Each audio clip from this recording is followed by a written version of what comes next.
Welcome to 24-Hour Sports Show, and now I'm here with Daryl Green. Don't forget to like, comment, and subscribe.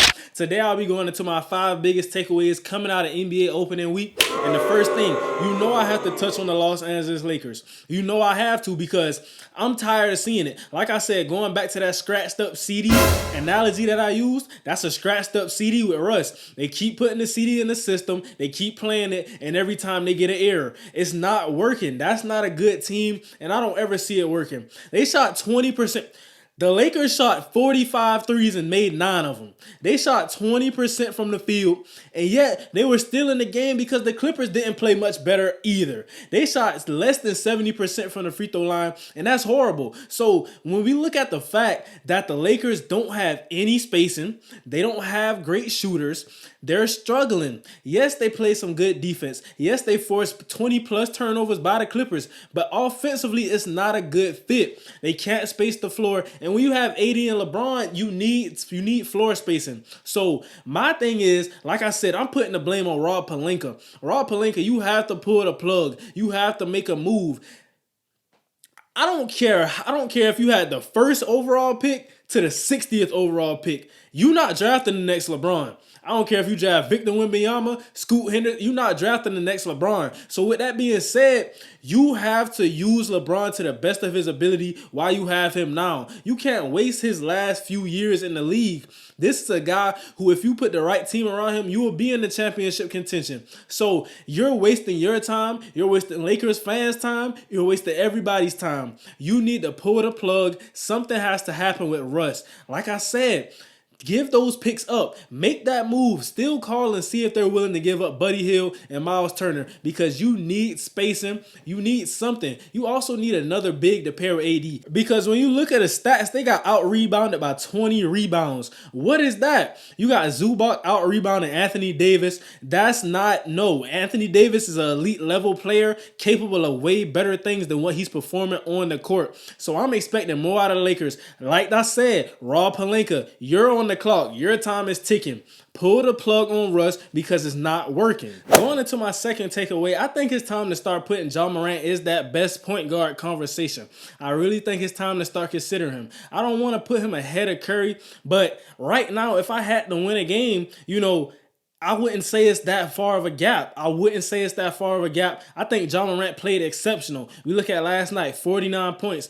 And the difference between Ja Morant this year and last year, he's shooting the three. He's shooting the three with confidence. He's stepping into it, dribble pull-ups. He's shooting the three and he's knocking them down. Last night, 5 for 6 from 3. That's very efficient. We didn't see a lot of that from Ja Morant last year. I felt that he struggled with his jump shot, but look at it. Now I feel like he went in the offseason. He worked on all of that, and now he got better. He's a real efficient jump shooter so far through these 2 games. That's not to say that he'll end the season staying at an elite level 3-point shooter. But right now, I'm seeing what he's did in the offseason. I'm seeing the performance. I'm seeing the progression, and they're looking great. Going into the Eastern Conference Finals rematch with the Boston Celtics and the Miami Heat, I think that the Boston Celtics, they're a really good team. They're showing that, they lost their head coach, but they're still holding strong. I think I'm still seeing some of those same problems I seen last year, though, when it comes to the point guard position. I'm still having some of those same concerns, but they're still a good team. Even though they don't have an elite level point guard as far as facilitating, they're still a good team. Jason Tatum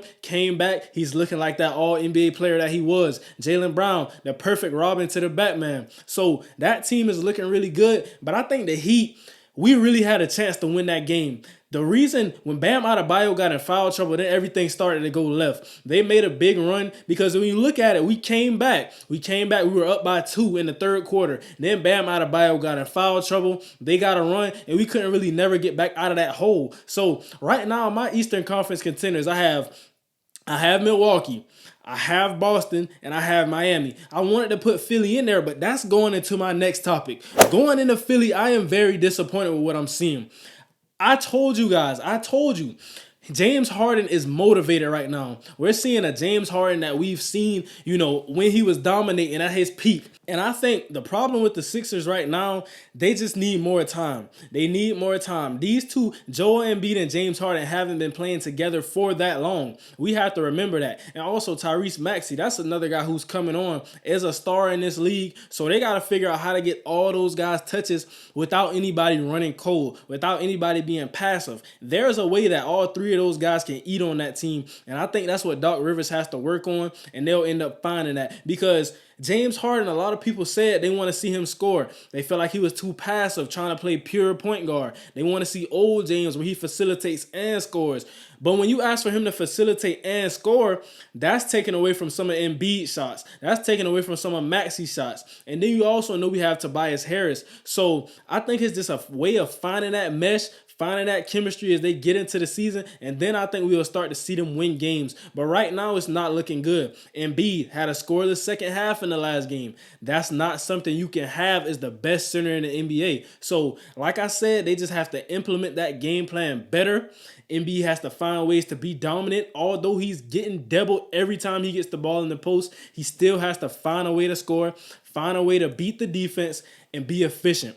Going into my dark horse contender for the Western Conference, I have the New Orleans Pelicans. A lot of people wrote off Zion. A lot of people wrote off this team, but I always had faith. If Zion just stays healthy, that's really the theme of this season for the Pelicans. When you look at the Pelicans, they got Jonas Valanciunas, they got CJ McCollum, they got Brandon Ingram, and then they have Zion. That's 4 guys who can give you 20 on any given night. So the scoring is there. My only question is, how are they going to be able to space the floor? If those guys aren't hitting threes, then what is their offense really going to be like?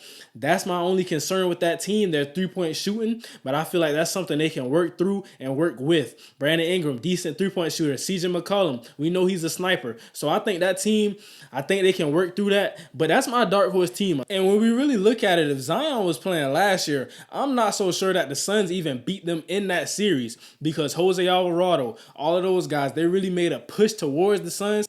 So when I'm looking at them as contenders, I know Golden State is a contender. I know Denver is going to be a contender, and I know Memphis is going to be a contender. Now, when I look at 4 through 8, now that's when I think the Pelicans can find their way in there. The Suns are a team that's regressing. Chris Paul isn't getting any younger. They had their window. They didn't beat Giannis and the Bucks. So now that team is going to be on a decline. That's just the nature of it. Unless DeAndre Ayton finds a way to step up, he got the contract, but I just don't see him as a dominant, assertive player. So I have the Pelicans locked in as my dark horse right now, and I'm riding with them. I want to see what they do this season.